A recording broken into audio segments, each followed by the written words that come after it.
What is up, everybody? It is Drew, Traveler of the Branded Despia here with another video.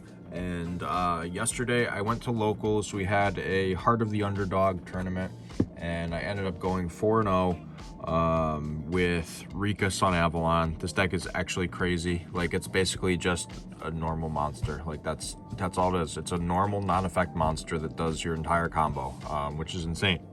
But I ended up playing round 1 against Branded Despia, and I 2-0'd that. Round 2 I played against Kashtira. I won in game 3. Round 3 I played against another Branded Despia, and I won that in game 3. And then the last round I played against Cyber Dragon Despia, which I also won in game 3. The deck performed extremely well, whether I was going first or second, to be honest. It was just a matter of whether or not my opponent had ways to completely out my combo. I didn't get hand trapped as much as I thought I would, but I definitely did get hand trapped a decent amount. I think I got ashed at least once every single game, and then I got impermed a few games too, but I was still able to make the best of it and still go 4-0. So I'm going to show you guys the deck list, but before we hop into it, if you're not subscribed already, make sure you go ahead and smash that subscribe button, turn the notification bell on so you know when I upload more cool and awesome content like the video you're watching right now. And yeah, give the video a thumbs up because it's significantly appreciated. But let's go ahead and jump right on in. Per usual, we'll be starting with our main deck, and to start things off, I'm playing 3 copy of Loki and 1 copy of Twin. Technically I'm playing another copy of Loki and that of Lonefire, but Lonefire kind of counts for anything.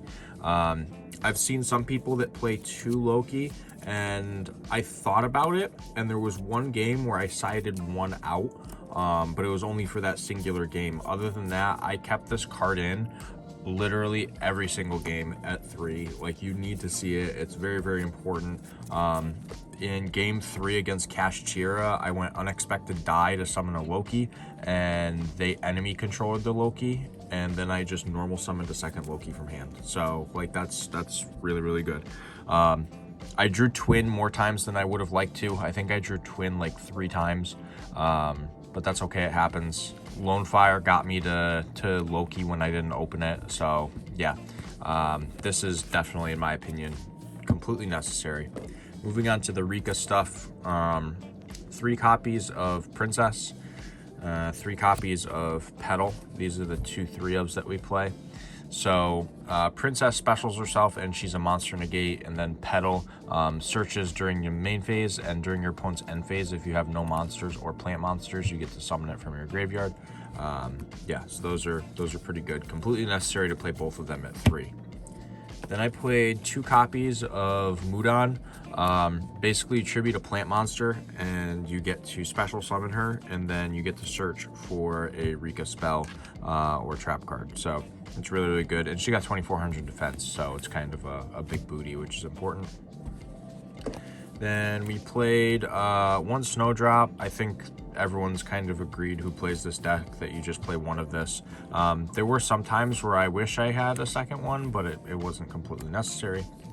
And then 1 copy of Primula. Basically, when you attribute a plant or whatever, you get to special summon this. Yeah, the level change doesn't really come up, but the summon is obviously very necessary since it's level 4. But those are like the main deck monsters. I'm going to show you guys the going second cards that I main decked. So I main deck 3 Ash, 3 Talents, and 3 Imperm. So I know at our Heart of the Underdog tournaments that Branded Despia is a very, very popular deck, and I felt that Ash and Imperm were really good. So I can Ash the Branded Fusion, and if they try and get something else out, or I don't have the Ash, I can always like Imperm their Albion or Lubellion, and just make it so they don't get their Mirror Jade out. So I think that these cards are really good. Talents, on the other hand, everyone knows that I'm a huge advocate for Talents. I think it's a fantastic card. I did not resolve it a single time yesterday. Literally, I drew the card in 1 game, and it was in my last round. And I drew 2 copies of it, and my opponent didn't activate any monster effects, and it was a game 1, so I was just like, all right, this card's pretty useless. So Talents did nothing for me yesterday, which is typically not the case. Usually Talents does so much for me, but yesterday it didn't do anything, which happens. That is my going second cards, though. Moving on to the spell lineup, we have 3 of possibly and arguably the best card in the deck, and that is Rikka Con. The amount of times that I would set like glamour off of this and then be able to tribute like my opponent's stuff is insane. Like, it's absolutely disgusting. So yeah, Con is really, really good. I had some people who read this and they still didn't realize that I could tribute their cards. So I would just literally tribute their card, and it is a cost. So like, they can't chain to the cost.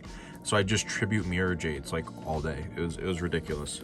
Yeah, so 3 Con, 3 copies of Glamour. 3 did come up, believe it or not. I actually did need 3 fairly often. So yeah, 3 Glamour is ridiculous. I mean, it's a searcher. Like, why wouldn't you want to search? Then we played 3 more copies of our Sunseed Loki. Basically, you control no monsters, special summon a Loki from deck. Like, that's what this card does. It's a really good card. You should definitely be playing it if you're playing this deck. Fully worth it. Fully worth it. Then I played 2 copies of Sowing. I think this came up once where I needed a second one. The Banish effect Engrave to avoid destruction came up once. And there was a misplay that I realized after the tournament where I could have banished this at one point in one of the other games and I wouldn't have gone to a game 3. But that's okay. Like, it happens. I still took the game 3 very easily. So yeah, 2 Sowing, very much so worth it. And then we played a copy of 1 for 1. I don't think that needs really any explanation. It's another copy of Loki. So basically we play the 3 Loki, we play Lone Fire, we play the 3 copies of Unexpected Die, and we play the 1 for 1. That's 8 copies. Mathematically, you should see 1 in your opening hand. And yeah, it's definitely worth doing that. Then we have, for the trap lineup, 3 copies of Rivalry and 1 copy of Sheet. Sheet saved me in the Kashtira match in game 3. He attacked, I tributed one of my monsters and stole his Kashtira card in battle phase before he could attack. I'm sorry, I think I said when he attacked. It wasn't when he attacked, it was when he entered battle. I did that, and I took his Kashtira monster, and then he couldn't attack to activate the effect, and he had no other Kashtira monsters in hand, so he just went to the end of the turn, took his card back, and then I was able to use my Con to set a Glamour, and then Glamour tribute his Kashtira, and then just go off from there. So this card came up quite a bit. It's really, really good. It's just like Crackdown on crack. Rivalry also was fantastic because I played against so many Despia decks. Rivalry just kind of auto wins you a lot of matches against those. So there were, I think both Branded Despia matches that I had were decided because Rivalry was flipped. Card's ridiculous, like absolutely ridiculous. So that is the main deck, though. I believe it is 40 exact, if I'm correct. We're gonna go ahead and hop on over to the extra deck now so you can see what is possibly the most standard lineup for this deck. All right, so we're gonna be taking a look at our extra deck now. Starting off with the Sunavalon stuff, we have 3 copies of Dryas. You're gonna go into Dryas the most.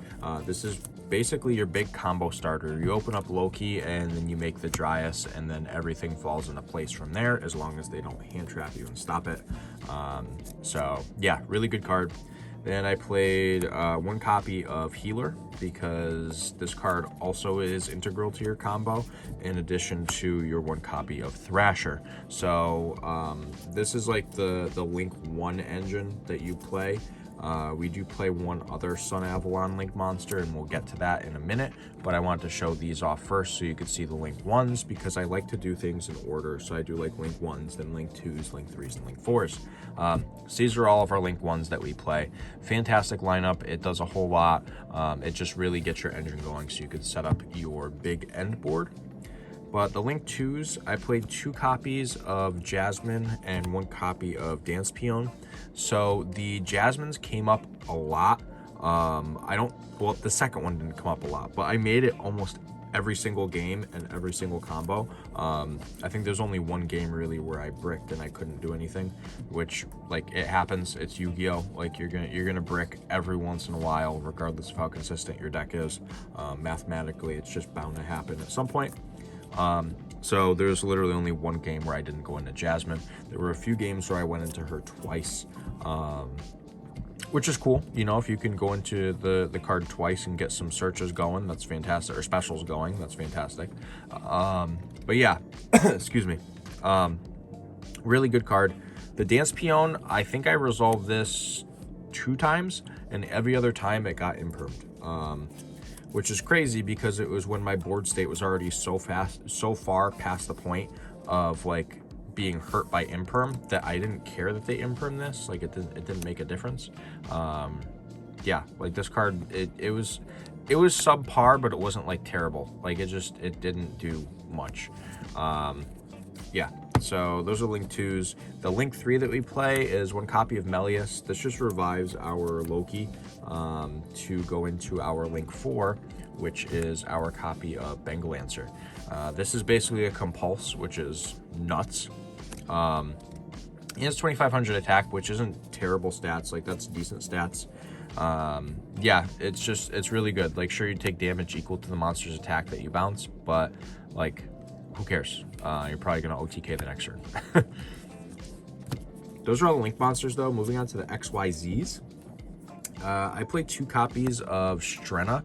So Strenna is very important, not only for her add back from the grave, but also because when you tribute her for your Rikka cards, you're going to get to summon her back and overlay into your Sacred Tree Beast, which is a fantastic card. It's basically another negation, dependent on what he has for materials, whether it's monsters, spells, or traps. So yeah, really, really good card. And then lastly, for the XYZs, we play the Rikka Queen. The thing that I really was noticing, I was like, man, I'm like, this is like a really, really fun, like, strong deck in a lot of aspects, but I wish there were other ways that I could just play another Snowdrop and another Teardrop and like just go off from there, because I think that this card is insane, and I think Snowdrop is insane too. So yeah, I really like this lineup for the XYZs though, regardless of the idea of playing more.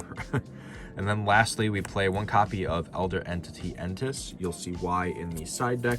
I'm sure if I'm, you know, looking through my screen properly, if I were watching my YouTube video, I'd know exactly why I have the Entis in here, and I'm sure a lot of you do too. This card's really, really good, and you will see why we are playing it. But that being said, let's hop on over to the side deck so you can see what we were playing to counter the meta that I was very well prepared for. All right, so we're gonna start off with the monsters per usual in our side deck. I cited 3 copies of Droll.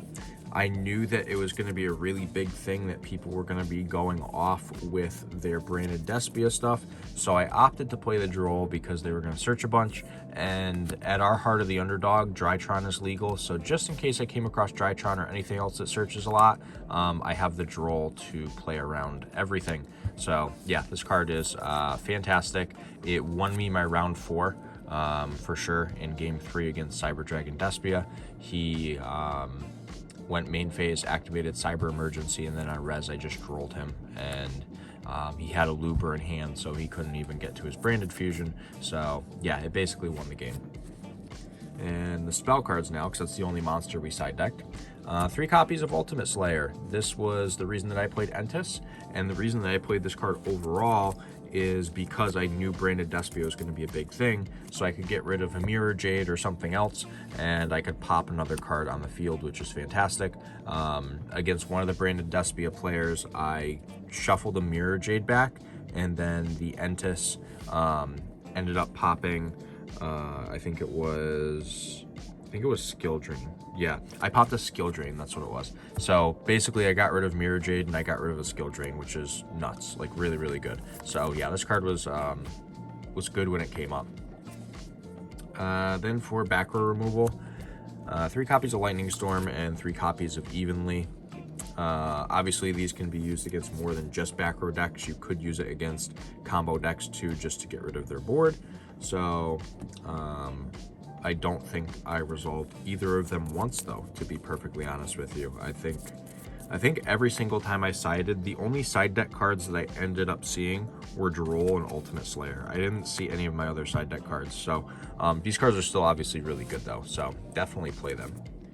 And then lastly, the last side card that I played, and I was kind of 50-50 on playing it, but I played it because I wasn't sure what people were going to be using, was Anti-Spell Fragrance.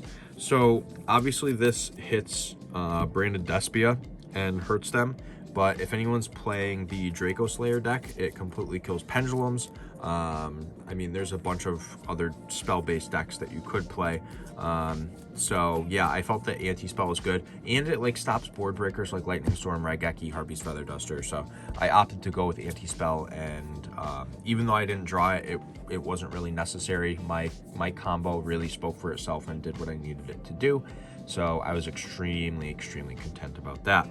But that is the end of the deck profile. I had a blast playing this deck, and to be perfectly honest, I've actually never played a single game with this list before. I should say this deck, because I've never played a single game with the Rikka cards. I've never actually used them prior to yesterday. I've done the Sun Avalon Therion combo deck and everything, and that's pretty cool, but playing with the Rikka cards was pretty neat. I could have played Therion, Sun Avalon, but I wanted to try something new, so I went with this, and clearly it worked out. So I hope everybody enjoyed the video and you learned a little bit, and you enjoyed seeing what I played yesterday for the first locals I've been to in a couple weeks. But if you enjoyed the video, give it a thumbs up. Don't forget to smash the subscribe button, turn the notification bell on, so you know when I upload more deck profiles and other content like the video you are watching right now. And yeah, for right now, this is Drew, Traveler of the Burning Abyss, signing out.